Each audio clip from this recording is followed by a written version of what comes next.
मैं आप सभी दर्शकों का आपके अपने चैनल होल्ड इंग्लिश पर हार्दिक स्वागत करता हूं। आज आप लोग क्लास 10th की एक वीडियो देखने जा रहे हैं और मुझे उम्मीद है कि आपको यह वीडियो बहुत पसंद आएगी। अगर यह वीडियो आपको अच्छी लगती है तो प्लीज इसे लाइक और शेयर करें और साथ में इस चैनल को सब्सक्राइब जरूर कर लें।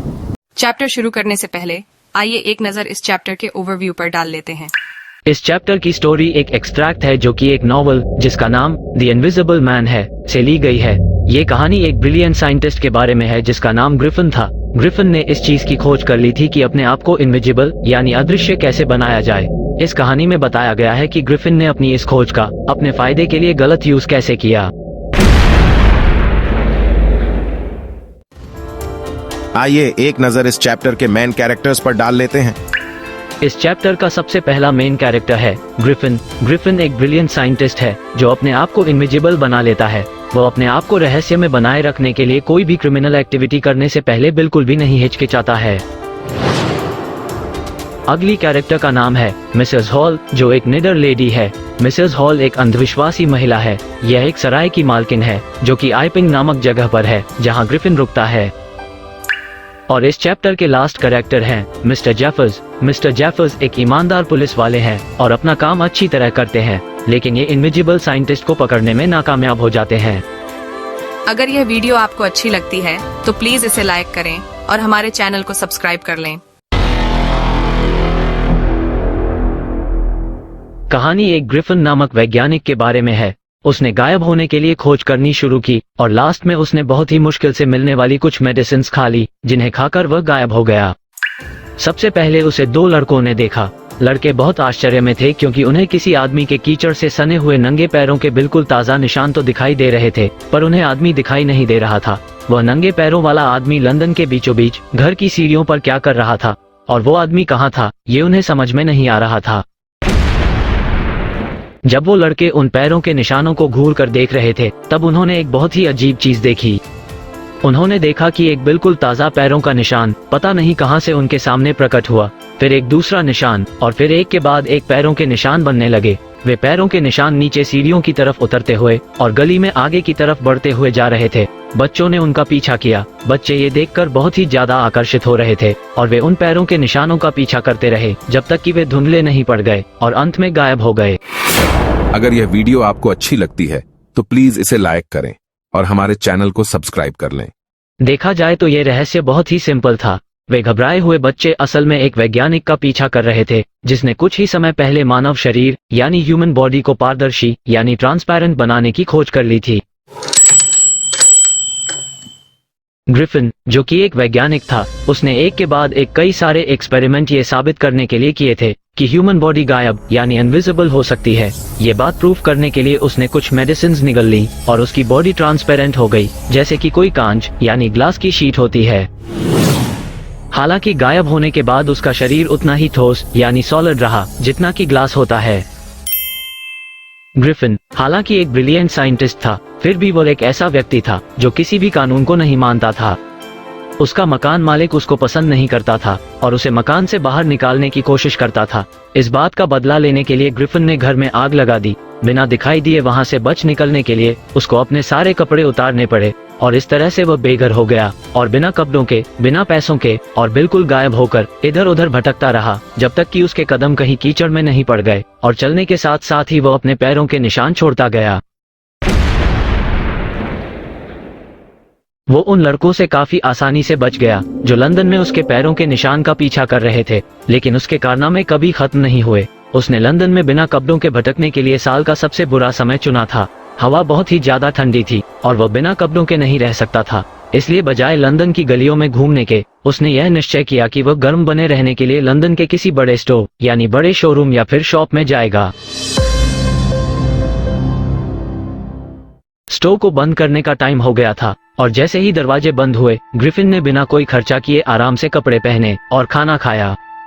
उसने बंद बॉक्सेस और रैपर्स को तोड़कर खोल लिया और गर्म कपड़े पहन लिए। जल्दी ही उसने शूज, एक ओवरकोट और एक हैट पहन लिया और पूरे कपड़े पहनने के बाद वह दिखाई देने लगा।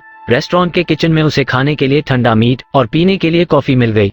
उसने वहाँ खाना भी खाया, खाने के साथ कुछ मिठाइयाँ और किराने यानी ग्रोसरी की शॉप से वाइन भी ली और फाइनली वो वहाँ रखी हुई रजाइयों के ढेर पर सो गया।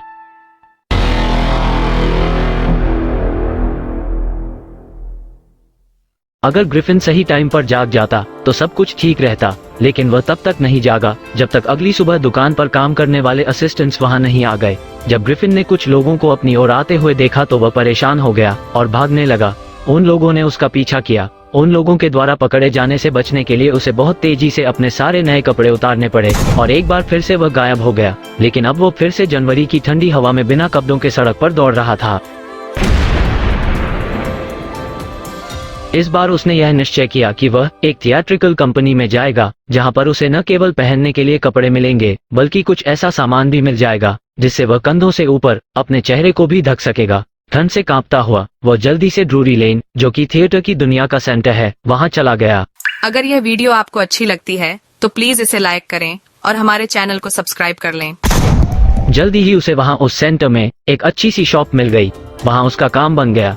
वह गायब होकर ऊपर सीढ़ियों पर गया और थोड़ी देर बाद अपने माथे पर बैंडेजेस लपेटकर, काला चश्मा पहनकर, एक नकली नाक लगाकर, घनी मूछें लगाकर और एक बड़ा सा हैट पहनकर बाहर आ गया। बिना किसी की नजरों में आए बचकर भागने के लिए उसने पीछे से शॉपकीपर पर अटैक कर दिया। इसके बाद उसका जितना पैसा लूट सकता था लूटकर वहां से भाग गया। भीड़ भरे शहर लंदन से दूर भागने के लिए उसने आइपिंग नामक गांव तक एक ट्रेन पकड़ी। आइपिंग पहुंचने के बाद उसने वहां की एक लोकल सराय यानी इन में 2 कमरे बुक किए। विंटर सीजन में एक स्ट्रेंज पर्सन का इस तरह सराय में आना एक असामान्य घटना थी, यानी कि आमतौर पर इस मौसम में कोई भी सराय में ठहरने के लिए नहीं आता था। इस तरह के अजीब से दिखने वाले स्ट्रेंज पर्सन को देखकर सभी लोग आपस में बातें करने लगे। मिसेस हॉल, जो कि वहां के लैंडलॉर्ड की पत्नी थी, उन्होंने ग्रिफिन के साथ फ्रेंडली होकर रहने की सारी कोशिशें कर ली, लेकिन ग्रिफिन की उससे बात करने की बिल्कुल भी इच्छा नहीं थी और ग्रिफिन ने उस लेडी से कह दिया, मेरा यहाँ आइपिंग में आने का मकसद एकांत में रहना है। मैं नहीं चाहता कि कोई भी मुझे डिस्टर्ब करे और मेरे काम में दखल दे। और हाँ, एक बात और बता देना चाहता हूँ, एक एक्सीडेंट की वजह से मेरे चेहरे को नुकसान पहुंचा है।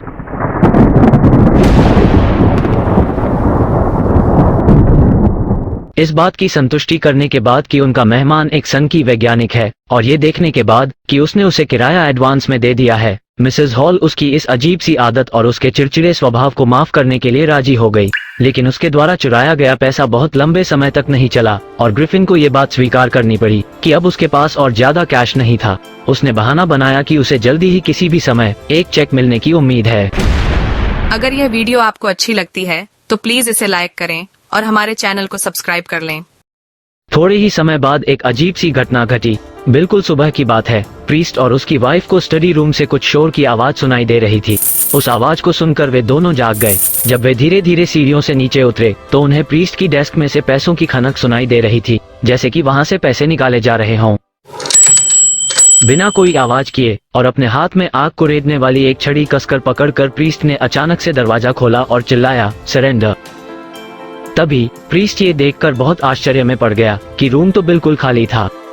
उसने और उसकी पत्नी ने डेस्क के नीचे, पर्दों के पीछे और चिमनी के ऊपर भी देखा, वहां कोई भी नहीं था। फिर भी डेस्क को तो हर कीमत पर खोला गया था और घर को चलाने के लिए जो पैसा रखा था वह भी गायब था। सारा दिन प्रीस्ट एक ही बात बोलता रहा, एक्स्ट्राऑर्डिनरी अफेयर, एक्स्ट्राऑर्डिनरी अफेयर, जिसका मतलब था बहुत ही अजीब घटना। लेकिन ये घटना उतनी असाधारण नहीं थी जितना कि उस सुबह थोड़ी देर बाद मिसेस हॉल के फर्नीचर का बिहेवियर हो गया था।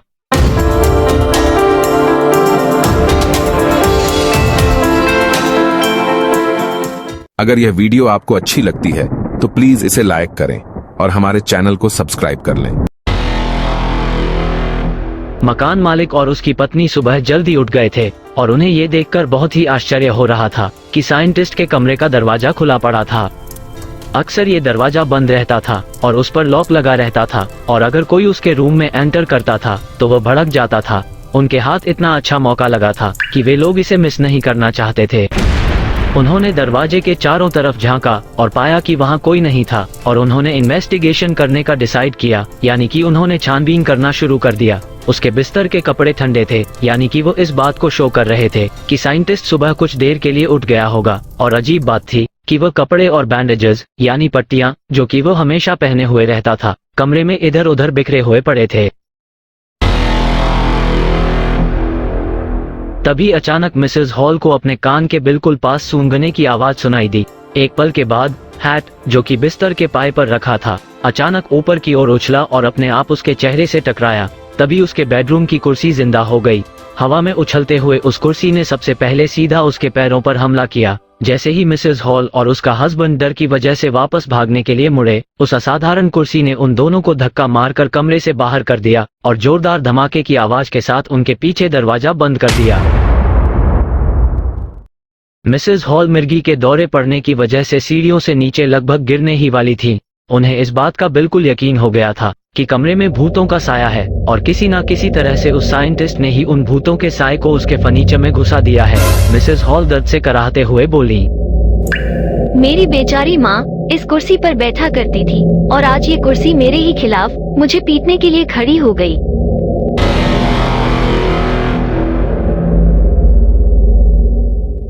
मिसेस हॉल के पड़ोसी यह सोच रहे थे कि यह सारी परेशानी जादू टोने की वजह से पैदा हुई है। लेकिन चाहे जादू टोना हुआ हो या ना हुआ हो, जब प्रीस्ट के घर में चोरी होने की घटना की खबर मिली तो उन्हें इस बात का पूरा शक हुआ कि इसके पीछे साइंटिस्ट का ही हाथ है। उन लोगों का शक उस साइंटिस्ट के ऊपर और भी ज्यादा तब बढ़ गया जब वो अचानक से कैश लेकर आया। हालांकि उसने कुछ ही समय पहले यह बात बोली थी कि उसके पास पैसा नहीं है। गांव के कांस्टेबल को चुपचाप वहां बुलाया गया। कांस्टेबल का इंतजार करने के बजाय मिसेस हॉल साइंटिस्ट के पास चली गई, जो कि अपने कमरे से अचानक रहस्यमय तरीके से प्रकट हुआ था।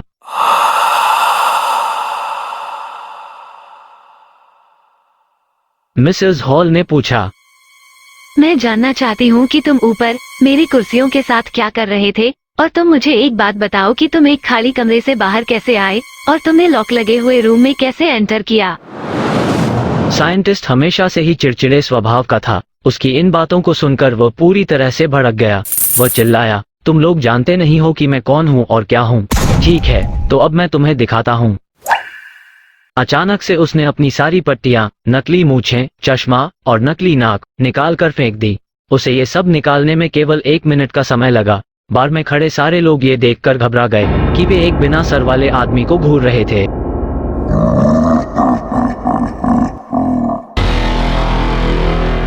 लेकिन जैफर्स, जो कि एक पुलिस वाला था, वह अपनी ड्यूटी करने से बिल्कुल भी पीछे नहीं हटा। वह बोला, अगर मजिस्ट्रेट ने एक आदमी के अरेस्ट वारंट दिए हैं तो उस आदमी को तो अरेस्ट होना ही होना है, चाहे उसका सर हो या ना हो।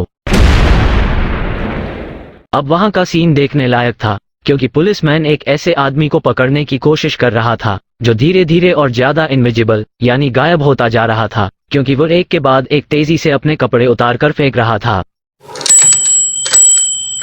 फाइनली एक शर्ट हवा में उड़ी और पुलिसमैन ने पाया कि वो एक ऐसे आदमी के साथ संघर्ष कर रहा था जिसे वो जरा भी नहीं देख सकता था। कुछ लोगों ने उसकी हेल्प करने की कोशिश भी की, पर उन्होंने पाया कि उनके मुंह पर, पीठ पर, पीछे एक के बाद एक घूंसे और चांटे पड़ रहे थे जो कि पता नहीं किस दिशा से आ रहे थे। वो लोग बहुत ही बुरी तरह से पिट रहे थे और एंड में पुलिसमैन घूंसे और चांटे खा खा कर बेहोश होकर नीचे गिर पड़ा, क्योंकि उसने लास्ट तक हार नहीं मानी थी और लास्ट टाइम तक उसने उस साइंटिस्ट को, जो कि बिल्कुल भी दिखाई नहीं दे रहा था, पकड़ने की कोशिश की थी। वहां खड़े सभी लोग नर्वस हो गए थे और एक्साइटेड होकर चिल्ला रहे थे, उसे पकड़ लो, उसे पकड़ लो। लेकिन ये बात बोलना आसान था, पर करना आसान नहीं था। ग्रिफिन ने अपने आप को उन लोगों के चंगुल से मुक्त कर लिया था और अब किसी को ये पता नहीं था कि उसे कहां और कैसे पकड़ें, यानी उसे पकड़ने के लिए अब कहां हाथ डालें। तो यही आपकी स्टोरी फिनिश होती है। तो डियर स्टूडेंट्स, मुझे पूरी उम्मीद है कि यह वीडियो आपको पसंद आई होगी। अगर यह वीडियो आपको अच्छी लगी तो please like and share this video to the other students and subscribe the channel. Thank you very much for watching the video. See you in the next video. Till then, goodbye.